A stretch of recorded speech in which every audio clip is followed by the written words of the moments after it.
Hey guys, Tisha here, and I'm back for Becoming Sister Wives, Chapter 4, Robin and Cody. Let's go. I was raised in a polygamous family in southern Utah. My mother was my father's second wife. They had a truly wonderful marriage, a honeymoon experience that lasted for years and years. We know that part of the reason why this happened is because Robin's mother made it a point to create this environment where they didn't discuss issues rather than, not enjoying their time together because it was limited. They just, acted like everything was okay and brushed everything under the rug. Their relationship was sweet, loving, and respectful. They put their family and their happiness in front of any petty grievances that might crop up. I was determined not to marry unless I could find the same kind of relationship. But you did marry. So did you find that kind of relationship with your first husband? Because you did get married. I grew up knowing that accepting the doctrine of plural marriage was entirely up to me. It was something I considered deeply and carefully. I prayed and contemplated until I received a testimony, which is to say, until I knew without question that I was going to live the principle of plural marriage. I got married at 21 to a fellow member of my faith. He was from a well-regarded family in our community. Despite the fact that my then husband's family members were spiritual leaders, our marriage was not solid. We struggled right from the start. What does your husband's status have to do with what's going on with you and your husband? I was the first wife, but shortly after my son was born, I knew without a doubt that I wanted to have sister wives. Unfortunately, my marriage didn't last long enough to bring a second wife into our family. I tried my hardest to make the marriage work, both for our own sake and for the sake of the 3 children my ex-husband and I had together. But what started off as unstable disintegrated into something destructive. After 7.5 years of marriage, we separated. Okay, so you were together long enough where you could have added another wife. Y'all just didn't add another wife. A year and a half later, we were divorced. Both my marriage and its collapse were incredibly difficult for me. I suffered a lot of pain and hardship. I had been badly mistreated and misled by my ex-husband. While I knew that he was the source of a lot of my grief, part of me still believed that I was a failure because I hadn't been able to make my relationship work. Take that with a grain of salt, because Robin feels like everything is unsafe, so she could feel like she was being badly mistreated because her husband disagreed with her. I'm just saying that because seeing how she acts now in the family and the words that she uses to describe things, I very much so believe that she wasn't treated nearly as badly as she tried to make us believe. The aftermath of my marriage left me feeling vulnerable and used, as well as exposed and helpless. I felt betrayed. I needed to regain my confidence and my inner strength to ensure that I would never be mistreated again. It took me a while to realize that the only person I could rely on to protect me was myself. When I discovered this, I invented an alter ego who became my protector. Her name was Shira, and she represented my tougher, bolder side. Okay, if she could invent an alter ego to protect herself, then I think she invented an alter ego to get into this family. Since no one would come to my rescue, I transformed part of me into my own superhero. She-Ra helped me protect the softer, more sensitive parts of my physique. She built a wall around them so they wouldn't be battered or bruised. I knew that it would be going against my nature to throw away kindness and caring that are important parts of my character, so instead I developed this mechanism to shield them. She-Ra helped me put up a fortress around my vulnerabilities and develop a hard, okay, I can say this word, y'all, hold on. Impenetrable, there we go, impenetrable side so that I wouldn't fall for anyone's tricks again. She-Ra was instrumental in helping me cope with the emotional turmoil caused by my marriage. She was there to ensure that I would never hurt again. Any man who approached me was going to have to prove himself in every way possible, and he would have to go through She-Ra. Since both my marriage and my divorce were so difficult, I decided that I would take a break from relationships. I didn't need the complications of dating in my life. I knew that since I was a mother of three, my dates would be more like job interviews than romantic encounters.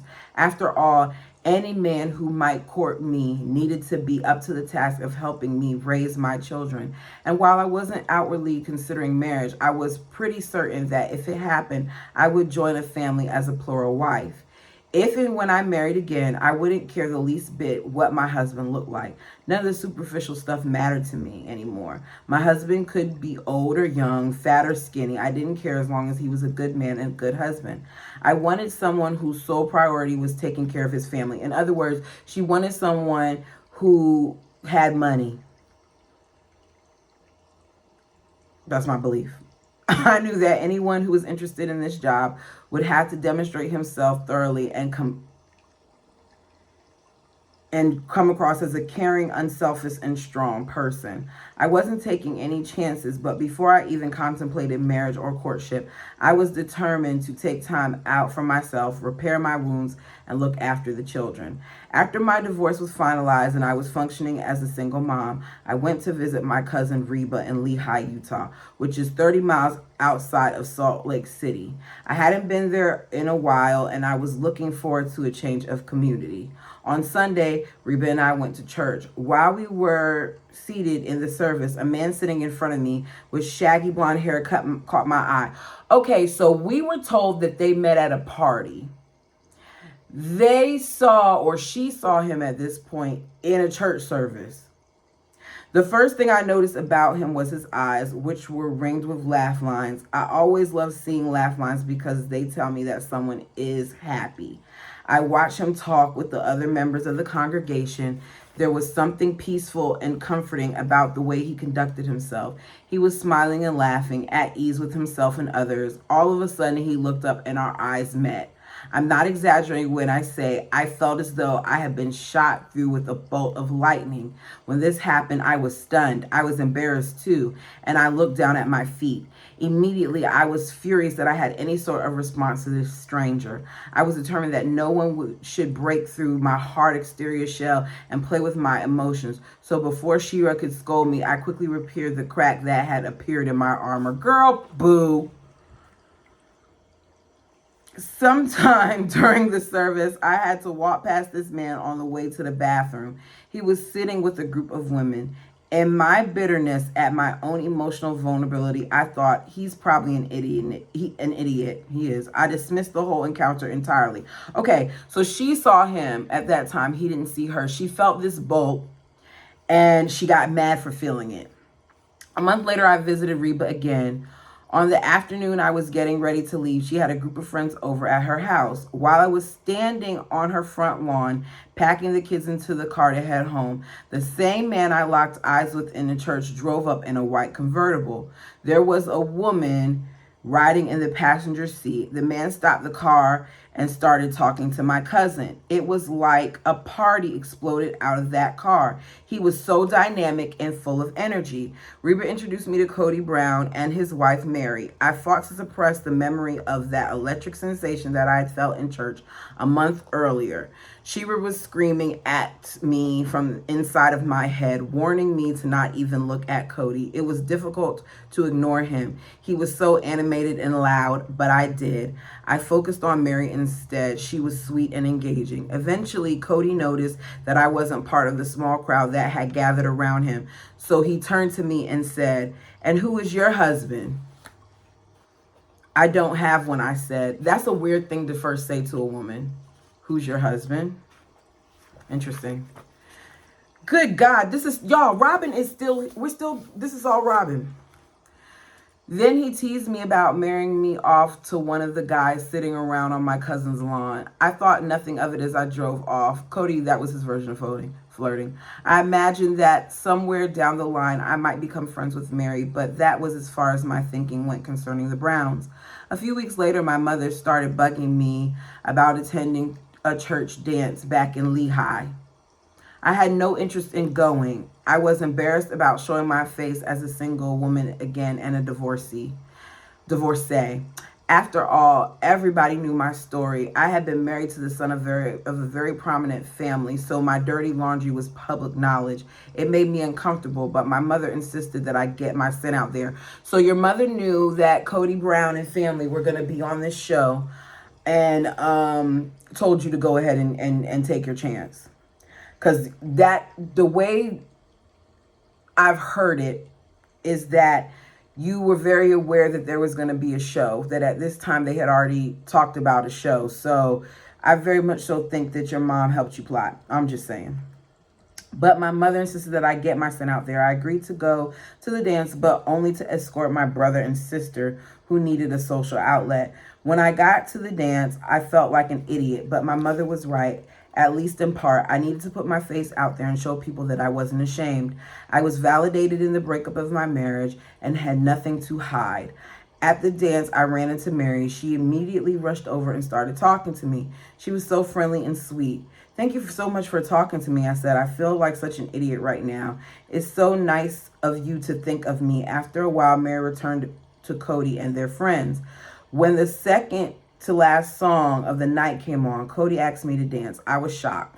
I remember thinking that Mary must have taken pity on me and made her husband dance with me. I felt like a complete loser, but I let Cody have his pity dance, and I thought it was kind of Mary to send him over. When Cody and I started dancing, we were immediately at ease with each other. I felt relaxed around him. Cody was easy to talk to. Eventually, we stopped dancing and stood chatting in the middle of the dance floor.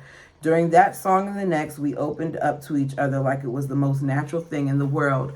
I forgot about the dance, the hall, and all the people around us. For 10 minutes, it felt as if Cody and I were the only people in the world. All of a sudden, Cody said, "Will you excuse me, please?" They were saying a prayer to finish the dance, and I hadn't even noticed. I completely lost track of time and place. It was as if Cody and I had escaped to an island together. I'd been so involved in our conversation that I'd forgotten where we were. After the prayer, Cody and Mary came up to my sister and me and started talking. The four of us talked until they kicked us out of the hall. Then we stood on the steps in the dark of the building and talked until 2 in the morning. I was curious about Mary and wanted to get to know her better, but she was very quiet. Cody kept engaging my sister in conversation about plural marriage. She was a first wife and was interested in living the principle, which intrigued Cody. My first impression of Cody was that he was nice, thoughtful, interesting man who liked the conversation. After he and Mary left, my sister started teasing me, telling me that she was sure Cody liked me. I told her she had no idea what she was talking about. Then I explained it wouldn't have mattered if Cody had been head over heels for me. I had made an agreement with myself and God. I was not putting myself out there. I was not available. If God wanted me to marry someone, then he'd have to hit me over the head with it and give me irrefutable proof that this is what I was meant to do. In the meantime, I told my sister, I'm going to figure myself out and get my kids in a safe situation. Okay, there she goes again with that word, safe. The next day I drove home to southern Utah. I assumed I'd never see Cody again. I don't believe that you assume that you never see Cody again, seeing as to how you had already ran into him on 2 separate occasions in that time. So we're not going with that one, sis. Cody. After Mary and I met Robin on the lawn of her cousin's house, Mary instantly sensed that there was something special about Robin. I was nervous because Robin was divorced, and divorce can bring a lot of technical difficulties in terms of blending families and raising another man's child. I had always declared that I wouldn't invite this situation into my life, but the stirring I felt around Robin changed this almost right away. Mary was incredibly excited to run into Robin at the dance. She acted like a schoolgirl figuring out how and when I should ask Robin to dance. The minute Robin and I hit the dance floor, I became transfixed by her spirit. I couldn't deny the spark I felt, nor the kind of spark you feel in your loins, but something deep and transcendent.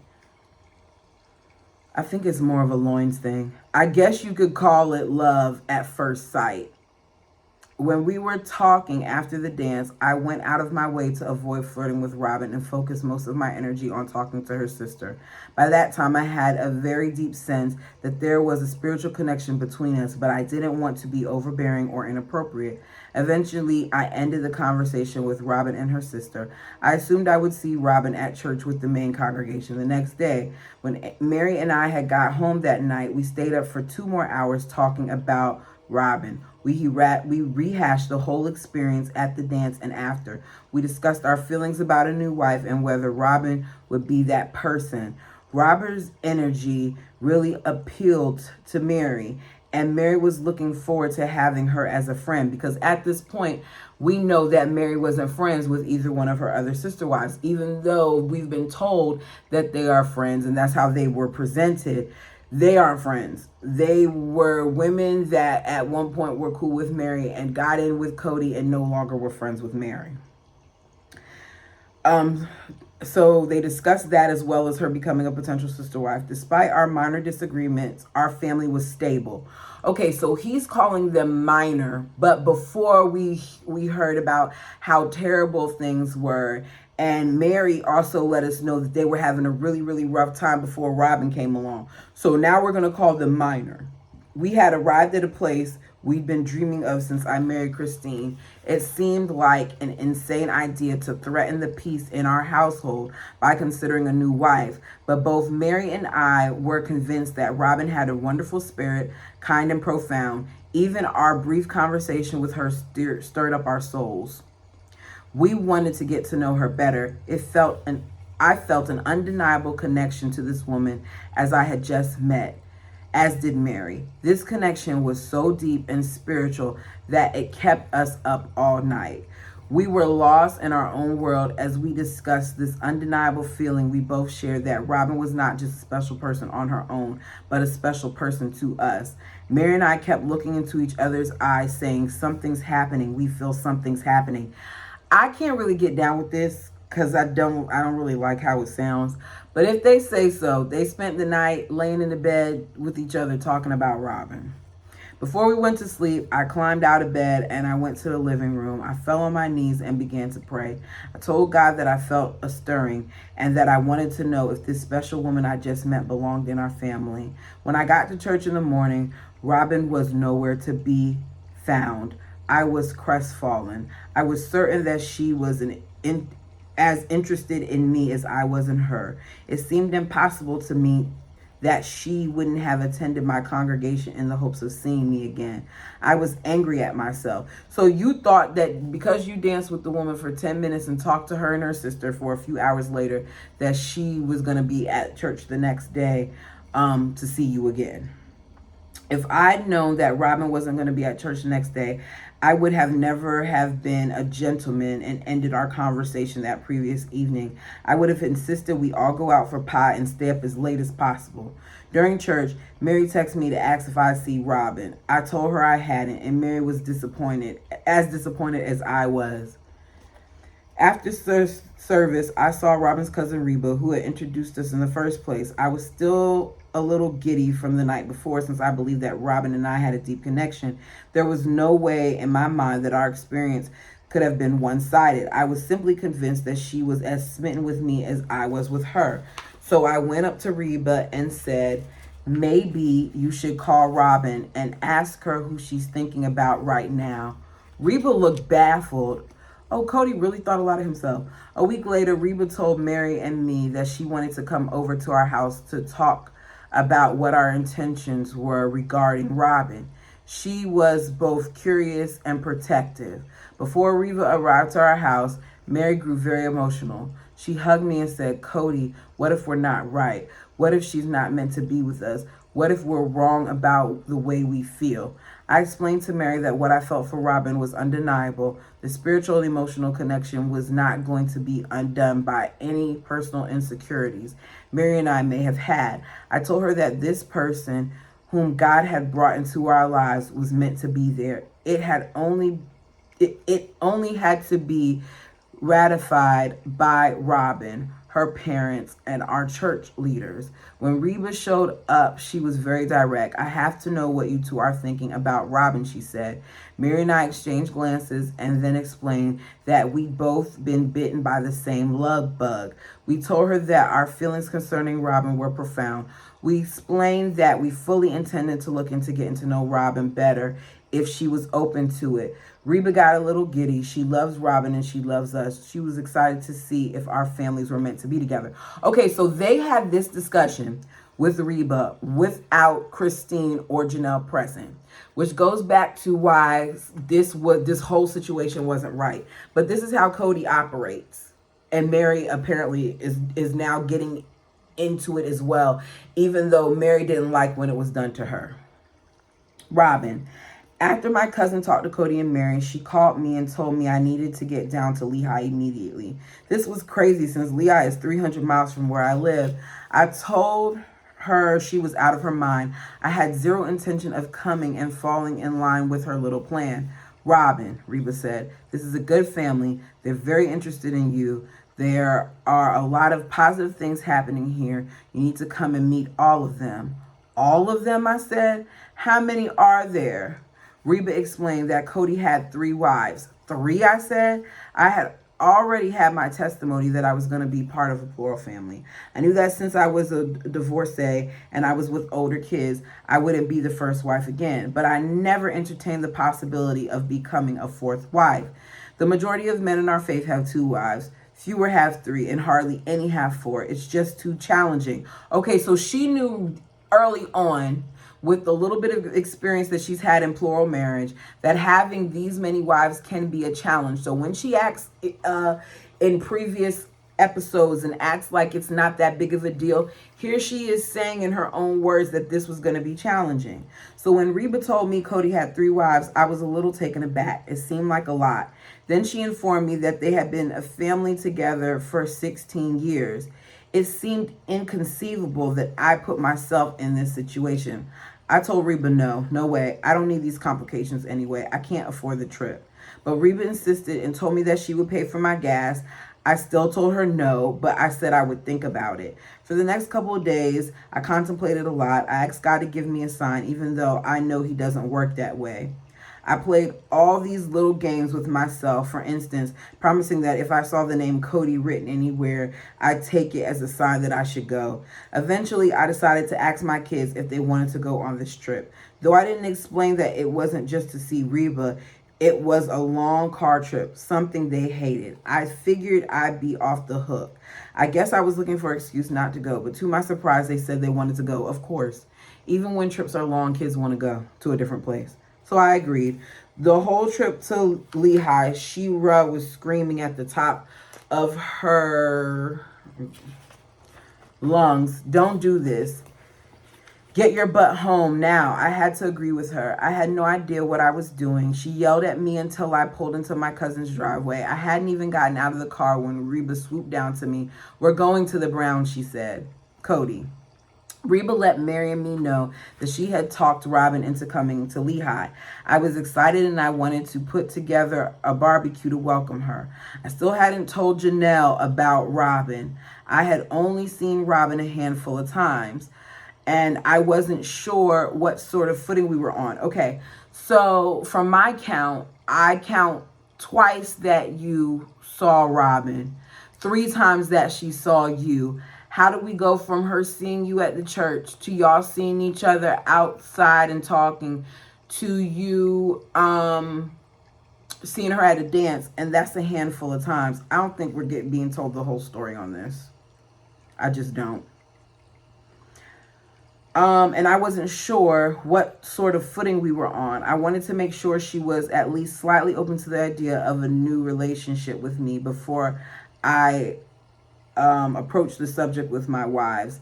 Naturally, I would need their consent to court her. I approached Janelle first. I explained what had been going on with Mary, Robin, and me, and what my feelings were. When I finished talking to Janelle, When I finished talking, Janelle had a surreal experience. She was overcome with emotion. She put her hand over her chest and said, "Oh my goodness, there's something special about this. This is supposed to happen." Tears welled up in her eyes. She says she felt a burning in her bosom. It was undeniable affirmation. I was moved by Janelle's reaction to my news. It made me giddy for Robin's arrival. I had told Christine about Robin the night after the dance. Christine expressed her disappointment that she hadn't stayed later to meet her. Christine is such a warm, inviting person. I knew that she would go out of her way to welcome Robin. Soon I had my wife's consent to get to know Robin. I'm not really sure about this timeline here because I thought we were told that the wives didn't really know. So was it only a month until they were told? I'm a little confused. I found myself counting down the minutes until Robin turned up. I was smitten and I was convinced that Robin felt the same way about me. I thought that when Robin arrived at my house, we'd be off to the races. No such luck. When Robin came up the stairs and saw me flipping burgers on the grill, she barely even said hello. Robin. I had no idea what to expect when I turned up at the Browns. The first thing I noticed was that there were 3 convertibles parked in the driveway. For some reason, I had the impression that they were trying to show off for me. What is this? An episode of Cribs? I asked Reba. Later on, to my horror, Reba repeated this to Cody in front of me, and I added, "Hey, Cody, you want to make it a 4th convertible?" And I wanted to kill her. When I walked into the large house where all 3 wives had their own separate apartments, I was nervous and a little overwhelmed. My cousin was parading me around, which is not my style at all. Everybody was staring at me, especially Janelle and Christine, who'd never met me before. Luckily, Mary was friendly and sweet. In fact, she stuck by my side as if she were laying claim to our friendship. She was, because she didn't have a friend at that point. It was uncomfortable to have all these eyes on me. I kept wondering what I was doing there in the middle of this family after all. I'm not the type of woman who chases married men. During the entire cookout, Shira was screaming, "Leave, get out, go, this is scary." Cody says that he felt electricity between us that night, but I was working hard to prevent any connection. I simply would not allow myself to be open in any way. I don't really believe that, because if you weren't trying to see what was going on with this family, you would not drive 300 miles to see this man. So she could say that her alter ego, her superhero, was trying to protect her, but some part of her wanted this because she came. No person is making a drive just to have a barbecue, especially since she said that she didn't have money for it and she had to get gas money from her cousin. I put up my wall and I hid behind it. However, there was one moment when this wall crumbled completely. Janelle had left the cookout early and gone to bed because she had to drive to Wyoming the next morning to collect the other children who were staying at their grandparents' ranch. Many of the older kids were still running around the backyard. When Janelle said goodnight, Cody told her that he would put Savannah, their youngest child, to bed in a little while later. I wanted to check on my own kids who were off playing somewhere in the house. The house was big and I had no idea where anything was. I walked through Mary's apartment and spied Cody in the kitchen. I guess she was supposed to say, this is supposed to say spotted, but it says spied. Okay, maybe it's spied. Cody in the kitchen. He was holding Savannah and washing her feet in the sink. He didn't know what I was watching. I couldn't take my eyes off of him as he scrubbed something sticky off Savannah's feet so she would be clean and comfortable while she slept. The love and care he put into this simple gesture was astounding. So all it took for her was to see him taking care of his child as he should. Actually, she should have been in the tub, but okay, you're going to wash something off her foot. No one nagged him to do this. He wasn't trying to impress me. He simply cared enough to make sure that her feet were clean. I was struck by this moment. It broke through the hard, bitter shell that I'd erected around myself. But even as I watched Cody, I reminded myself not to fall for him or anyone else in that house. The next day, I met the Browns at Sunday school. Reba and I were talking to Mary and Cody and Christine, who were very happy to see me. Mary turned to me and asked, "Would you like to come over for lunch, for dinner, forever?" I turned beet red, but I agreed to come for lunch. Later after lunch, I found myself back at the Browns' house. Janelle was picking up the older kids. Mary had ran an errand, and Christine was bustling in and out. So Cody and I were left pretty much to ourselves. It was awkward. Cody could sense my discomfort and tried to tease me a little. When that didn't work, he tried to dig under dig into my past and find out more about what had led me to my current situation. I told him that I preferred to wait until all his wives were home so I could tell them all at once. Suddenly the door opened and the teenage kids burst in. They stormed in the house. Cody ran up to Logan, his oldest, and hugged him like it was his best friend. All the kids were talking at once. All the adults were talking at once. Everyone was so happy to see the kids, and the kids were so thrilled to be back home. It was loud and chaotic, but also lovely and remarkable. Everyone was so engaged with one another. It was the most dynamic. Ooh. Ooh. Excuse me.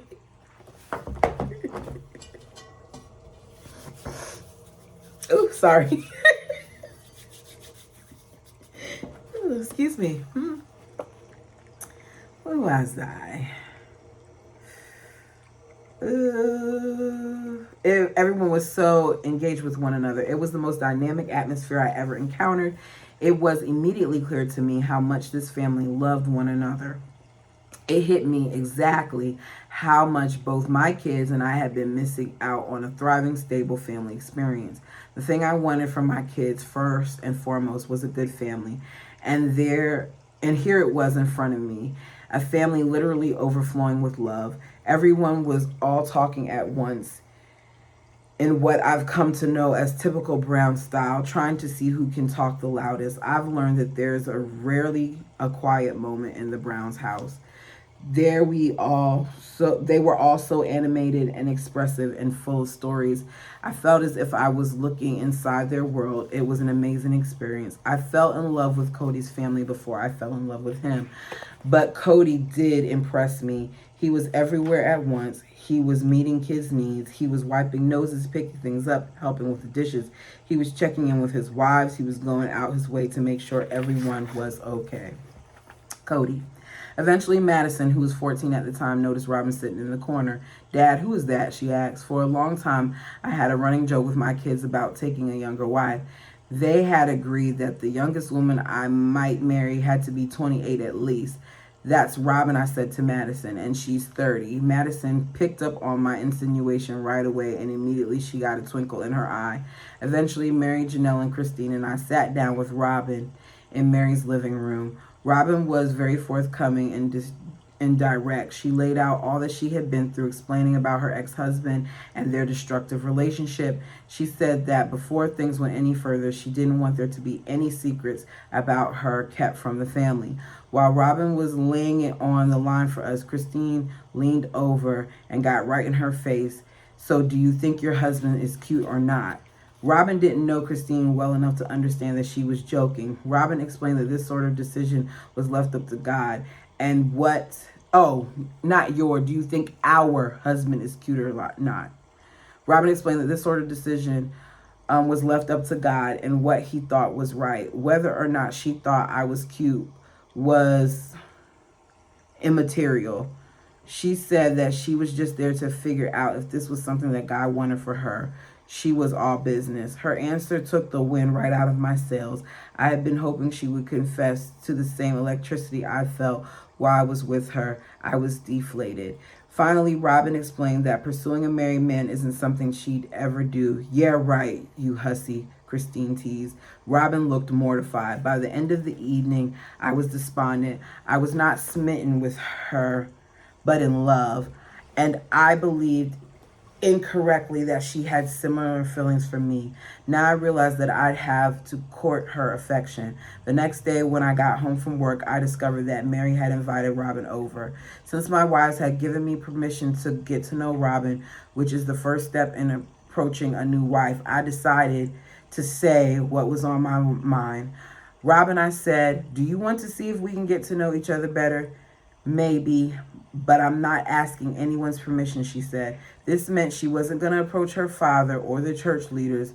All the hard work would have to fall on me. She was not going to make things easy. Now, I do not blame her for not making things easy. I think that Cody was accustomed to having the women fall at his feet because we know that both Christine, Janelle, and Mary all wanted him and made it known at various points that they liked him. Robin seemed to be even more appealing because she did the hard to get thing, which, go Robin. There are several ways for a woman to enter a poor marriage. One of these is to tell her father and let the church and her church leaders, after which they would approach the family. I felt uncomfortable with this. I was a divorced woman. People were already under the impression that I was hunting for a husband, which was completely untrue. Even though I had legitimate grounds for divorce from my husband, a failed marriage still tarnished my reputation. So I was especially careful not to give the impression that I was desperate to remarry. I didn't want to chase anyone, especially because I had 3 children. To be so bold as to ask about a married man seemed very presumptuous. In our community, and I'm sure others, imagining that man, especially one with many other children, wants to take a responsibility for your kids is taking a lot for granted. Eventually, Mary convinced Cody to talk to the church leader. Why did Mary have to convince Cody to do that? This is an important step in our faith for several reasons, one of which is the church can make sure that a man has pure intentions and not simply wife chasing. Cody was uncharacteristically shy about approaching the leader, but when Christine and Mary accompanied him to the meeting, Cody was immediately given permission to talk to my father. When Cody called my father to ask permission to court me, my father was guarded. He knew how badly I had been hurt before. You can't court her, but you can get to know her, my father said. No flowers, no chocolates, no love letters. Since I lived so far away from Cody, he and I talked on the phone regularly. Mary and I also kept in contact. Eventually, we started visiting on weekends. Whenever Cody visited me, he had brought one of his wives or several of his children so that I could get to know the family better. During the process, we were very chaste. We never hugged. We only held hands a couple of times, and that was in order to say a prayer. The only time we were alone during the getting to know each other process was to get chicken from the grocery store. Soon, I started to fall in love with him. I felt safe with Cody and I felt comfortable with his family. Cody did and said everything perfectly. He proved himself to me effortlessly. However, I was still waiting for the eureka moment when I know without a doubt that I was meant to be part of Cody's family. I wanted fireworks and fanfare. I wanted angels singing in my ears. I wanted a sign from God. While I was waiting for this to happen, I wanted to deepen my relationship with Cody, so I told my dad, who called Cody and gave him permission to court me at last. Cody. For a couple of years before I met Robin, I had been working as a sales representative selling advertising for billboards. While this job allowed me to work locally, it was a tough way to make a living. There were times when I could barely sell at all. The day that Robin's father called me and gave me permission to court Robin, my sales career had hit an all-time low. Things were so tough that I was considering selling my car. I didn't have 2 nickels to rub together, but I was still considering courting this amazing woman. I was certain that God would find a way for me to bring Robin into my life. After I got off the phone with Robin's dad, I told my wives that we received permission to court. Luckily, Robin was visiting Lehigh at the time, so we could immediately go on a date. My wives were all excited for me. Each of them had received the answer that Robin was meant to be in our family. In fact, Christine had received a more intense spiritual witness that Robin should marry me than she had received about her own marriage. Together, we teased Robin mercilessly about the fact that we all knew her destiny. My wives and I were in what Robin called the knowing club while Robin was still waiting for her answer. On our first date over lunch, Robin and I confessed everything about ourselves to each other. Stretch marks, smelly feet, bad habits. We wanted to get all the silly stuff out the way. When we got back to the car, it had rained slightly and the sky was beautiful with sunlight pushing through the rain clouds. I looked over at Robin. I love you, I said. I couldn't help myself. Saying those words was a relief, an absolutely cathartic experience. Robin, I may have loved Cody, but I wasn't saying it until I was 100% sure. Words can be cheap, and I wanted to be careful now that we were courting. Cody and I started visiting with each other without the company of his wives. It was time to get to know each other better. I didn't want to be rushed into a marriage and a family that was still unfamiliar. I know some people in our faith want a quick courtship and engagement, but I needed to build a better foundation. I didn't want to go to my wedding day and wedding bed with someone who was a relative stranger. In addition to God's testimony, I wanted romantic love. So she didn't want to be like Janelle, who didn't have romantic love. And she didn't want to be like Christine, who felt like she didn't even know how to approach her own husband on their wedding night. She wanted something deep, and she got that.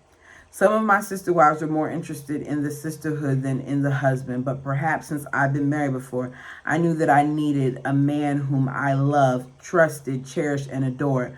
I also knew that asking for and receiving all of these things is hard. During a visit I made to see Cody, I began to pray and fast in order to receive a sign or an affirmation that I was meant to be in his family. I needed something concrete. I knew I was falling in love with him. I felt him breaking down my walls. I felt Shira putting away her sword.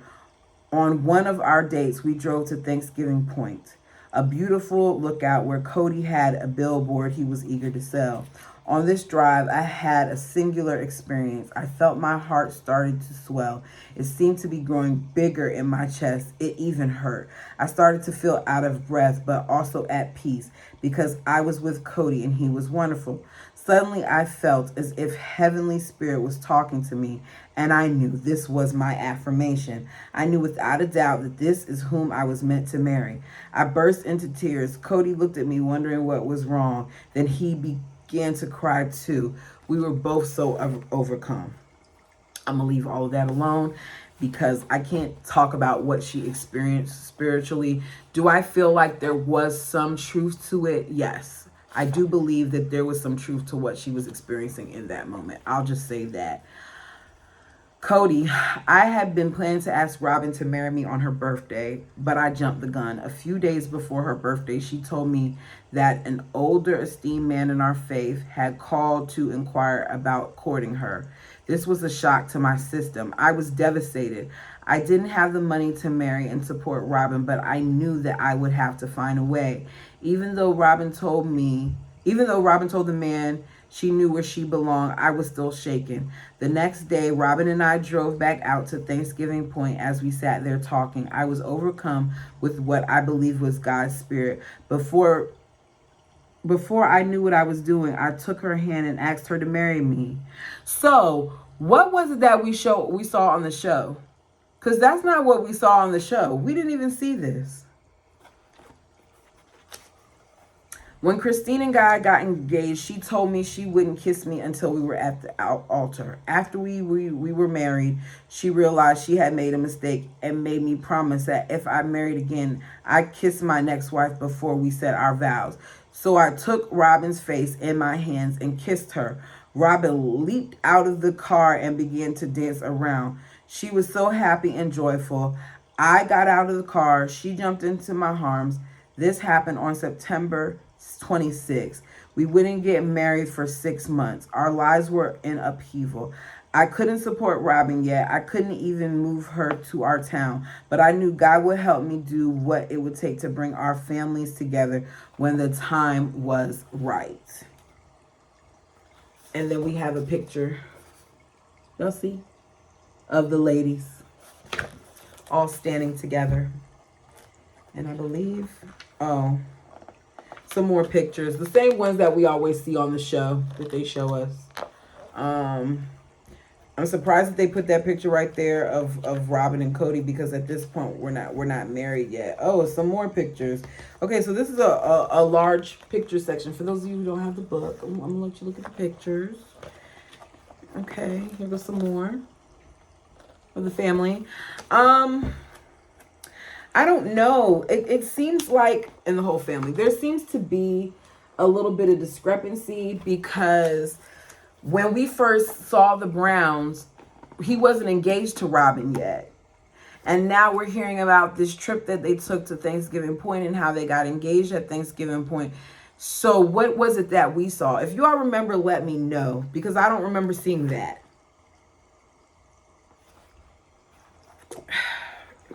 I don't know how to feel about Robin's chapter.